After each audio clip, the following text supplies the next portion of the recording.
the corp Yakov uneasiness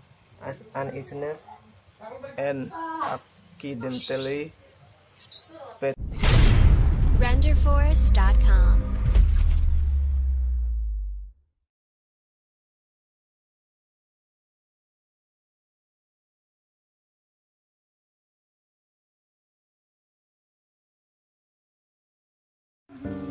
One fine evening, a no less fine groomsman clerk called Ivan Dmitrich the corp Yakov was sitting in the second row of the stalls, gazing through an opera glass at the clocks the cornfield.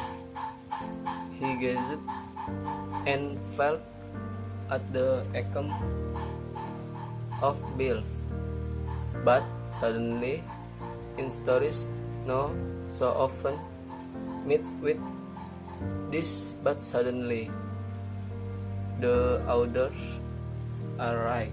Life is so full of surprise. But suddenly his face puckered up, his eye disappeared, his breathing was arrested. He took the upper glass from his eye, bent over, and he sneezed as you perceive. It is not reprehensible for anyone to sneeze anywhere. Distance sneeze, and so the police superintendents and sometimes even private conquerors almen sneeze. Tekor Yakov was not in the least confused. He wiped his face with a handkerchief, and like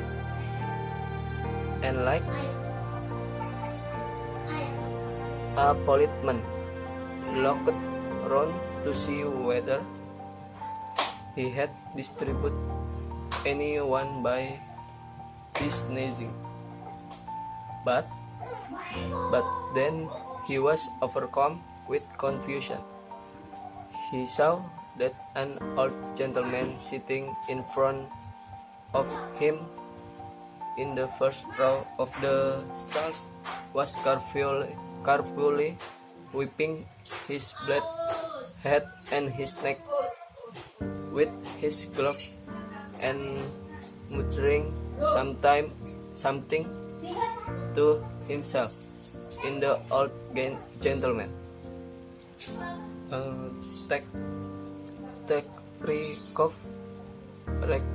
Rekosing Brizhal, a Cleveland general serving the Department of Transport.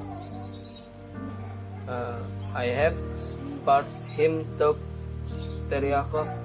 He is not head of my department, but still it is awkward. I must apologize. Teryakov gave a cough, bent his whole person forward, and whispered in the general, "Pardon, Your Excellency, I spurred you accidentally." Never mind. For goodness sake, excuse me. I did not mean to.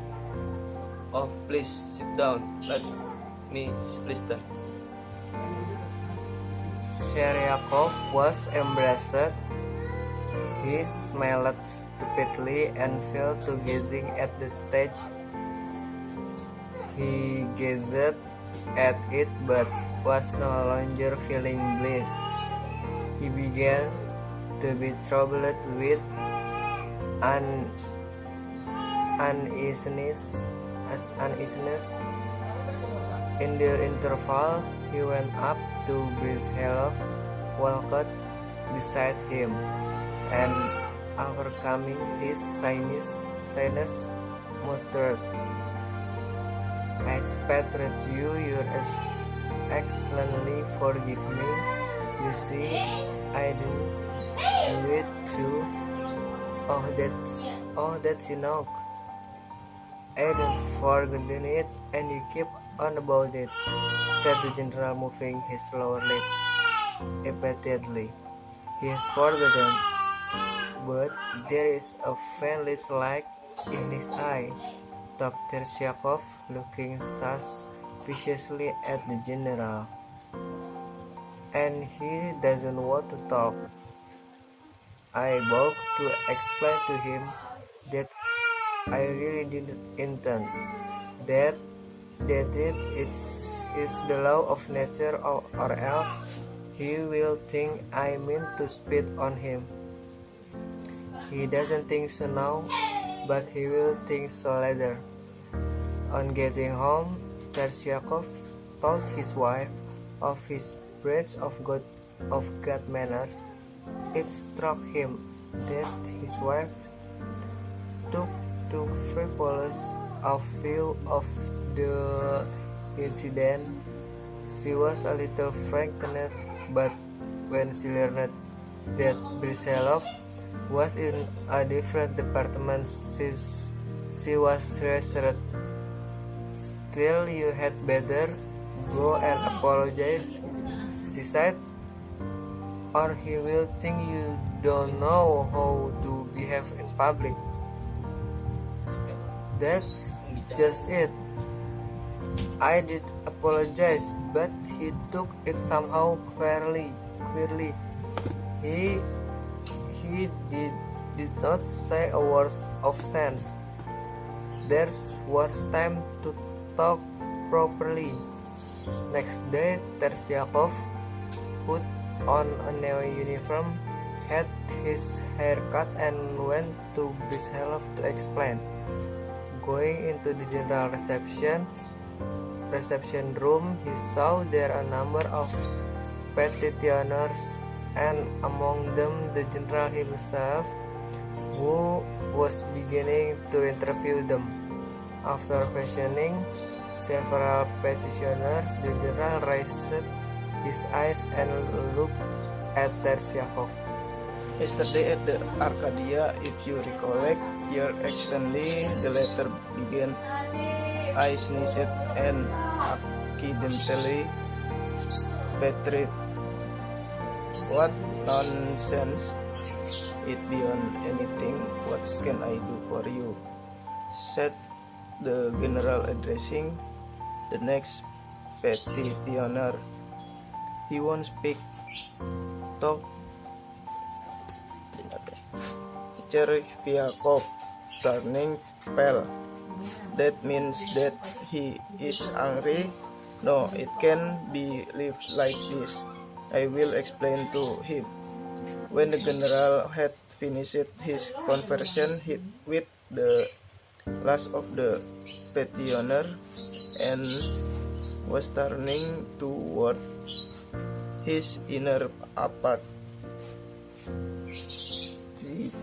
Tersyakov took a step toward him and muttered, "Your Excellency, if I venture to trouble Your Excellency, it is simply from a feeling, I may say, of regret.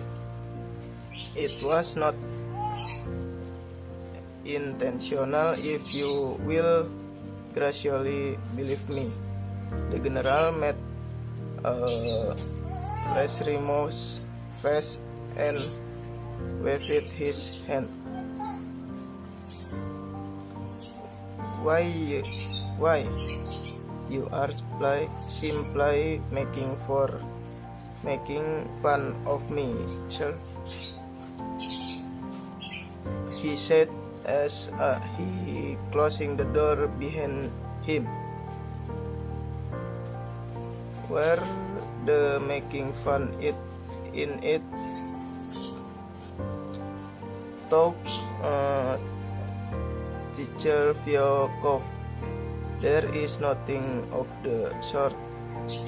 He is a general, but he can understand.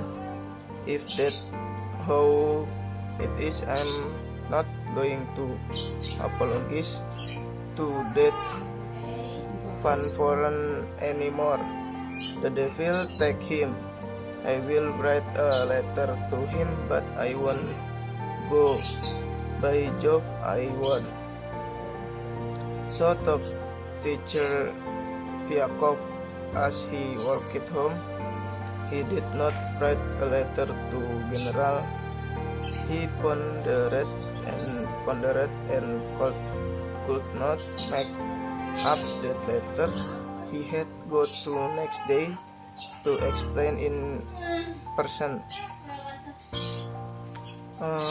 I ventured to disturb your Excellency yesterday, he muttered when the general lifted inquiring eyes upon him. Not to make fun as you were pleased to they say. I was apologizing for having startled you in sneezing, and I did not dream of making fun of you. Should I dare to make fun of you? If we should take to making fun, there would be not respect for person. There would be off, yelled the general, turning suddenly purple and shaking all over. What asked Vyakov in a whisper, turning numb with horror. Be off. Something seemed to give way in Sir Vyakov's stomach. Seeing nothing and hearing nothing, he reeled to the door, went out into the street, and went staggering along, reaching home mechanically. Without taking off his uniform, he lay down on the sofa and did